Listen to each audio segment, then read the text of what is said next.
Fala galera, muito bem-vindo a mais um vídeo aqui no canal, né? Mas antes de começar o vídeo aí, nos apoie deixando seu like, inscrevendo no canal e ativando o sininho para não perder no vídeo e sempre ser notificado aqui no canal. Então galera, vamos fazer aqui uma reação e um corte aí de Benja e a imprensa paulista repercutindo tudo aí sobre o Flamengo, né? Eles rasgam elogios aí, falam que o Flamengo jogou muito bem, né? Amassou o Galo e venceu por 3-1 no Maracanã e agora vai para o segundo jogo com saldo 2 gols positivo, né? Então, sem mais enrolações, fica agora aí com o vídeo. Fala aí, meu povo, começando mais uns 60 segundos do Benja. De todos os erros que o Tite cometeu no Flamengo, esse eu já falei na época. O principal foi ter encostado o Gabigol. O Gabigol podia estar numa fase boa, mas é o Gabigol, tem uma história no Flamengo e é jogador decisivo. Prova disso é o que ele fez hoje. 2 gols numa final de Copa do Brasil. E eu não entendi esse jogo do Atlético Mineiro, porque o Galo começou bem pra caramba.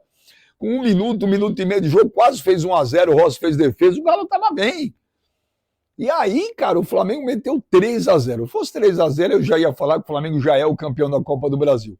Aí o Allan Kardec fez o gol, né, numa falha do Léo Ortiz, que deu uma pequena sobrevida ao Galo. Ok, futebol é imprevisível, tudo pode acontecer, mas, gente, a vantagem, além de ser muito boa, o outro time é o Flamengo, hein? É o Flamengo. Então o Galo vai ter que fazer o impossível para reverter isso. Que não tinha marcado nenhum gol esse ano, fez um gol muito importante. O último gol havia sido em junho do ano passado, no jogo contra o Fortaleza. O único gol dele até então com a camisa do Galo. Então, e ele teve propostas para sair na janela, mas resolveu ficar. Mas aí chegou o Daverson, e aí ainda o espaço dele ficou menor no time para entrar, né? E aí o cara sem ritmo, porque ele sabe fazer gol, a gente o conhece há muito tempo. Mas sem jogar, sem ritmo, sem nada, aí de repente faz um gol assim fundamental, que pode vir a ser fundamental, dependendo do resultado do segundo jogo. Porque quem também não fazia gol há muito tempo e fez logo 2 foi o Gabigol. E num momento muito importante para ele. Essa história sai do Flamengo, não sai do Flamengo. As manchetes perguntam, seria a última final dele pelo Flamengo? Não vai ser. O Flamengo ganha, ele vai lá em Minas, agora ainda faz mais um gol decisivo. Como é que fica? Agora vão dar o aumento que ele quer? Não, acho que agora, se o Flamengo for campeão, ele não precisa nem fazer gol mais em Minas, que ele vai ficar marcado como um cara importante na decisão. Não, óbvio, ele já é um cara muito importante em todas as decisões que ele participou. Acho que é essa a 17ª que ele participa e tinha feito em 16, 14. Agora é 15 em 17. Quer dizer, tem jogador assim, Zé, que realmente na decisão... Quer falar alguma coisa, Zinho? Lá, não, tá aí na nossa tarja. Tem 16 gols em 17 finais. É isso aí. Bom, eu ia te perguntar, Zé, mas acho que, bom, boa noite primeiro. Só essa tarja aí já meio que responde por você, né? Tem jogador mesmo que é especial, que na hora do vamos ver, ele aparece mais que os outros, né? Ele fez a quantidade de gols que eu fiz na minha carreira, mas só com uma diferença, em finais. Só isso. Ele fez isso tudo de gol? Não, é que eu não conto os amistosos, né? Amistosos e tal, assim. Treino, né? Gol treino, né? Se fosse assim e tal. Boa noite, Plirra. Boa noite, vovozinho. Prazer participar do programa com você, Mauro. Boa noite a todos. Assim, Plirra, o que eu acho em relação ao Gabigol é que é muito claro, muito nítido. Eu acho assim, hoje ele fez uma bela partida, né? Participou dos gols e foi fundamental para a vitória. Mas assim, a gente não pode isolar uma coisa da outra, né? O que aconteceu com o Gabigol nos últimos 2 anos com a final. Ele é importantíssimo, mas aí você tem que analisar o que aconteceu, o que foi. O problema era só o Tite? Não era. Eu acho que nesses últimos meses, o grande problema era o Tite. O Tite já deixou bem claro não levá-lo na Copa do Mundo. Quando chega a primeira pergunta, o Tite fala, olha, eu conversei com ele, mostrei. O Gabigol fala, eu vou brigar com um jogador na minha posição. E aí o Pedro arrebenta, né? O Pedro, não dá para falar, mas o Pedro arrebentou durante o ano. Era o artilheiro do Flamengo. Não tinha como o Gabigol realmente sair, jogar na posição que ele queria, porque o Pedro estava muito bem. O Pedro se machuca, o Gabigol começa a receber chances com o Felipe Luiz, de começar jogando, de ter uma sequência de jogos e tal. E hoje eu acho que ele acaba marcando 2 gols e pode, tenho certeza que se torna um dos jogadores mais importantes, mais do que ele já é, por conta da situação que ele vive. Renova, não renova, renova, não renova. Eu acho assim, eu acho que o Gabigol é um cara fundamental para o Flamengo, ele tem a cara do Flamengo. Mas precisa sentar com ele, precisa ver qual é o Zinho depois pode falar. eu não acompanho direito, né, em relação aos candidatos, futuros candidatos à presidência, quais seriam as intenções desses candidatos, né, em renova, não renova, né, porque tem também uma questão, se eu não me engano, uma questão comportamental, né, que teve um desgaste muito grande com essa diretoria, mas o Gabigol é sempre um cara fundamental nas finais. Você ia me perguntar se existe um cara, né, existem caras para isso? Existem. Gabigol é um deles, né, você vê, tem um cara que era muito chato também, mas ele não é tanto de fazer gols assim em finais, mas é um cara sempre importante. Eu vou pegar um pouco lá da Europa, o Thomas Müller, da Alemanha. É o cara que pum, gol. Ele vai lá, gol. O negócio do Müller é Copa do Mundo. Então, quer mais, né? Tem o Inzaghi, que quando jogava no Milan, jogava na Juventus também, um cara que não aparecia durante 90 minutos. Aí a bola, ele estava lá, o goleiro rebatia, ele ia lá e fazia o gol, entendeu? Então, assim, são jogadores que muitas vezes em finais nascem com aquela estrela, que a bola bate na cabeça e entra. Eu nunca tive essa estrela, mas assim... Tem jogadores que funcionam dessa forma, né? E eu acho que o Zinho cansou de escutar isso dentro do vestiário. Em jogos grandes você consegue ver quem são os grandes jogadores, né? Os caras que chamam responsabilidade, ou os caras que estão ali presentes. Só que o primeiro gol só saiu porque ele tomou a dura. Do Felipe. Ele só tomou a dura, porque o Felipe chama, é uma questão de jogo, né? A bola vem segundo gol, né? O primeiro gol dele. O primeiro gol dele. A bola vem para a lateral, o Felipe chama para ele participar mais do jogo, porque ele estava muito isolado. E aí tem uma discussão, né? Porque, tá vendo? O Felipe pede para ele vir, né? Aí ele não vem. Aí depois disso é a sequência do gol, né? A sequência da jogada e ele faz o gol. Mas antes ele estava lá do outro lado e o Felipe estava pedindo para ele participar um pouco mais do jogo. Aí depois ele vai lá e faz o gol, né? Brinca, não sei se ele brinca com o Felipe, mas não sei se o Felipe levou tanto na brincadeira assim. Mas ele é um jogador fundamental. Eu acho que ele é muito daquilo que o torcedor flamenguista gosta. Um cara irreverente, um cara diferente, um cara que faz o gol realmente e que os torcedores vão para campo para assisti-lo, para ver o que ele vai fazer no jogo. O Gabigol chegou no estádio em que todas as torcidas, né, quando ele joga, ou ama ou odeia, né? Olha, e a dura a câmera de cima, não é a câmera do detalhe, mas dá para perceber a grande dura que o Felipe dá no Gabigol, pedindo, entre aspas, para que ele ocupasse mais aquela faixa direita, justamente da onde ele fez o segundo gol do Flamengo no jogo, o primeiro gol dele. E o Gabigol, também deu para ver na câmera da transmissão do detalhe, no primeiro momento deu uma resmungada, deu uma xingadinha. O Gabigol fala para ele assim, você só fala comigo, pô, né? Aí solta só fala comigo. E aí depois ele até sinaliza com a cabeça que está concordando com... Mas aí tem a dura do Gerson. O Gerson deu uma dura. Aí o Gerson tem a dura. Aí chega o presidente do vestiário. Nós temos o presidente aqui do nosso clube, mas chega o presidente do vestiário. Aí coloca ele um pouquinho... de novo com os pés no chão. Isso porque o Felipe e o Gabigol, enquanto atletas, eram muito próximos, muito amigos mesmo.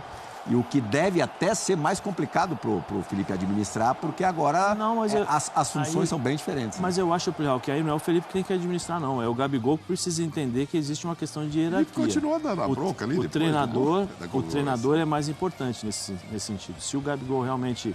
é amigo, ele vai entender o Felipe e vai ficar quieto. Não, o Felipe agora ele é treinador. Se eu fizer isso, eu posso prejudicá-lo.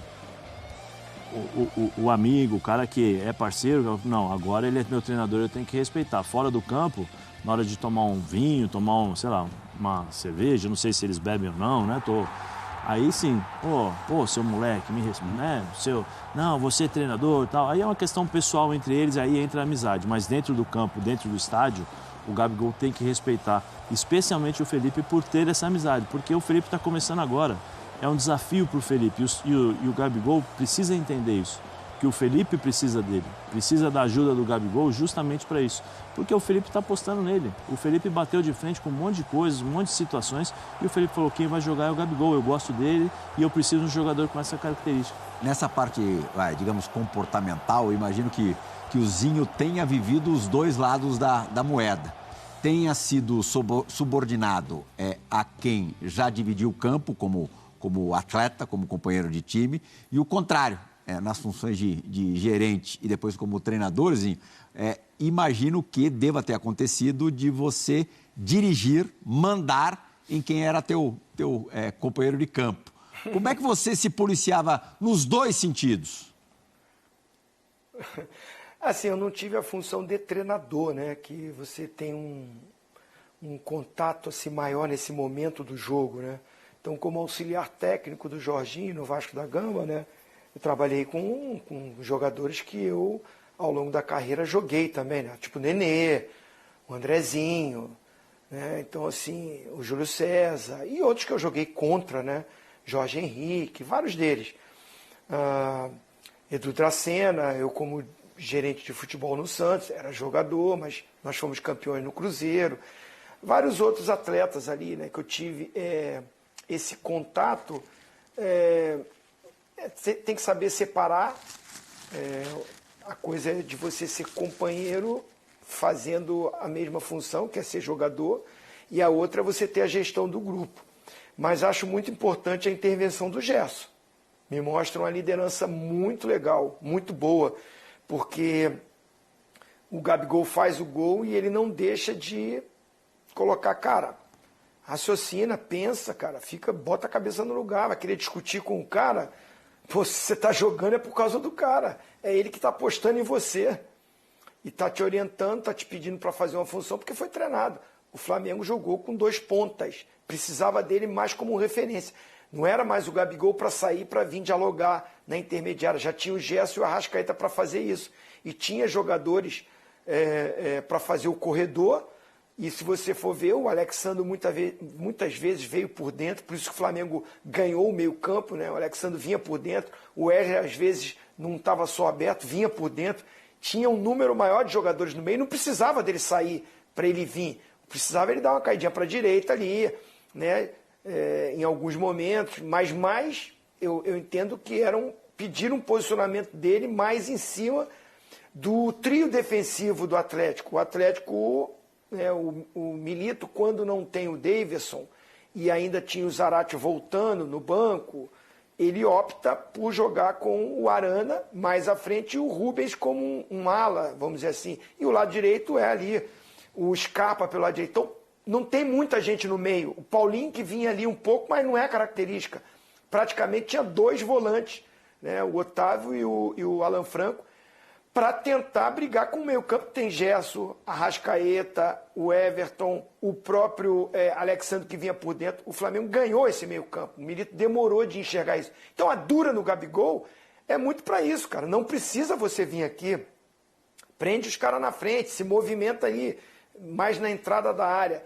E o gol, é claro que dá para o centroavante, o cara que está precisando de gol, o cara que está precisando ganhar de novo aquela moral com o torcedor, e o Gabigol é o jogador das decisões, é um jogador muito importante, ele tem essa estrela para esse momento, a bola vai sobrar para ele. O trabalho do Felipe Luiz e do Gerson na mente dele é o seguinte, cara, nós vamos trabalhar para criar para você finalizar. É até para o bem dele. Mas é o momento do jogo, sangue quente. Acho que o Felipe Luiz continua, o Mauro Naves tem razão. Mesmo quando ele vem ali para tentar brincar, o Felipe Luiz continua dando uma dura nele. Continua chamando a atenção dele. Mostrando que, assim, não pode se empolgar. Os gols aconteceram, a vantagem é muito boa, mas precisa ter o comprometimento daquilo que eu estou te pedindo, porque você está jogando, mesmo não rendendo o que você poderia render, eu estou acreditando em você. Ozinho. Na minha opinião, tirando o jogo de hoje... Ozinho... Fala, Mauro. Não, só para você complementar nisso, me chamou muita atenção, eu não tinha percebido. A frase do Felipe, me respeita seu moleque, significa que o Gabigol falou alguma coisa também. Não, o Gabigol falou, você só fala comigo, e abriu os braços. Você só fala comigo, só fala comigo. Só isso? Eu digo, será que foi só isso? Você só fala comigo? É porque é forte essa frase do Felipe também, me respeita seu moleque. Então, porque forte. o cara Felipe... deve pensar também, né, Mauro, né, Nezinho? Pô, tô bancando o Gabigol. Pouquíssimos treinadores, mesmo sem o Pedro no elenco, bancariam o Gabigol. Porque o Gabigol, na maioria desses primeiros jogos do Felipe, foi meio que peso morto. Mas o Gabigol, eu não sei se o Zinho iria falar isso, mas eu também penso isso. O Gabigol não jogou tão bem nos últimos jogos. Jogou mal. Jogou mal. Na média, mal. Na média, mal. Zinho, pode completar aí, é que só essa frase me chamou a atenção. Me respeita seu moleque. Era esse o complemento. Mas era esse o complemento que eu ia fazer, era o seguinte, tira o jogo de hoje, que ele faz os 2 gols, que é a função dele, ele é o artilheiro, ele é o cara decisivo, é um cara muito importante, um dos maiores ídolos de todos os tempos do Flamengo, todo o mérito para o Gabigol, mas quem bancou ele foi o Felipe Luiz. E ele não vinha fazendo bons jogos. Não. Fisicamente abaixo, mobilidade muito aquém, ritmo de jogo abaixo, a maioria dos jogos sob o comando do próprio Felipe Luiz, que assim mesmo mantém e coloca ele titular e dá ritmo de jogo para ele e acredita nele e dá moral para ele, é o Felipe Luiz. Então acho que é muito essa colocação, me respeita, sou eu que estou te bancando, sou eu que estou acreditando em você, que a opinião pública e dentro do clube não se sabe nem se você vai renovar o contrato. As coisas mudam, né? Futebol é apaixonante por causa disso. Se você for ver os comentários todos hoje dos torcedores, vai ser exaltação total para ele. Esquece de tudo que aconteceu e é, de novo, o cara, o predestinado, o incrível, o maravilhoso. Merece, né? Pela história que ele construiu no Flamengo. Só que, dentro do clube, a gente vê que até ele e o Marcos Braz não se cumprimentam direito, não se falam direito. E assim, respondendo ao Zé, na eleição, que tem 3, 4 candidatos, nenhum candidato levantou a voz para dizer sobre renovação de Gabigol. Pelo contrário. Então, assim, é um momento que o Gabigol tem que aproveitar. Fez 2 gols importantíssimos, coloca o Flamengo com uma vantagem maravilhosa, podendo ganhar mais um título ali como protagonista. Não é momento dele querer discutir com o treinador, companheiro há pouco tempo dele, que está dando uma super moral para ele, num momento importantíssimo para ele, de definição dentro do Flamengo, se fica ou não. O futebol, eu gosto de pensar nesses caprichos que tem, né? Se tivesse tudo bem lá no Flamengo hoje, o ataque podia ser o Luiz pela direita, o Pedro e o Cebolinha. Né? Se o Bruno também pudesse jogar, o Bruno Henrique, talvez não tivesse o Gabigol. Mas é que ele já vinha, desde que assumiu, o Felipe apostando no Gabigol. Sim. Então, acho que hoje teria os 2. Não teria o Plata. Não teria o Plata, exatamente. Mas teria os 2, porque foi essa aposta do Gabigol ir melhorando e tal.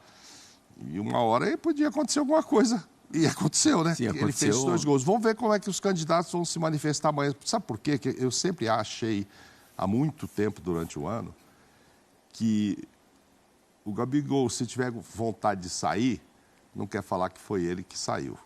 A torcida fala, pô, você saiu desse time? E o Flamengo, se não quiser ficar com ele, também não tem vontade de falar, vai embora. Para não ficar com a marca de que foi o Flamengo. Então tá difícil. Vamos ouvir o Felipe, gente? O Felipe tá falando lá no vestiário do... Então é isso, galera. Chegamos mais um fim de um vídeo aqui no canal. Vimos aí, né, que a imprensa aí repercutiu bastante elogiando o Flamengo, que venceu aí o Atlético Mineiro, né? Vimos aqui em Benja no começo do vídeo aí, falou bastante sobre a mudança, né, de Tite para Felipe Luiz, onde Felipe Luiz aí conseguiu consertar, né, esse Flamengo, né, que estava muito mal, né, na mão de Tite, né? Vimos que tem uma mudança drástica, né, tanto na forma de jogar, como também no estilo de Gabigol, melhorando bastante, né? Gabigol não vinha fazendo jogos tão bons, né? Mas veio melhorando, evoluindo. E nesse aí foi fundamental, né? Fez 2 gols importantes que pode estar dando aí o título ao Mengão, porque o Flamengo vai um resultado muito bom de 3-1, né, contra o Galo, para jogar lá, né, na Arena MRV, e assim o Flamengo pode ser campeão lá na casa deles, né? Então, se o Flamengo tivesse empatado, vencido de 1-0, talvez aí o resultado seria muito mais complicado. Mas como o Flamengo venceu com um saldo positivo de 2 gols, né, então o Flamengo tem aí essa chance aí de poder cadenciar o jogo e trazer o Atlético Mineiro para o seu campo e depois jogar no contra-ataque aí, fazer 1, 2 e assim por diante, porque eles vão precisar ir para cima para poder conseguir o placar, e com isso o Flamengo vai ter a chance aí, né, de igualar, né, numericamente ali e vencer no contra-ataque, fazer 1 gol, 2 e assim por diante.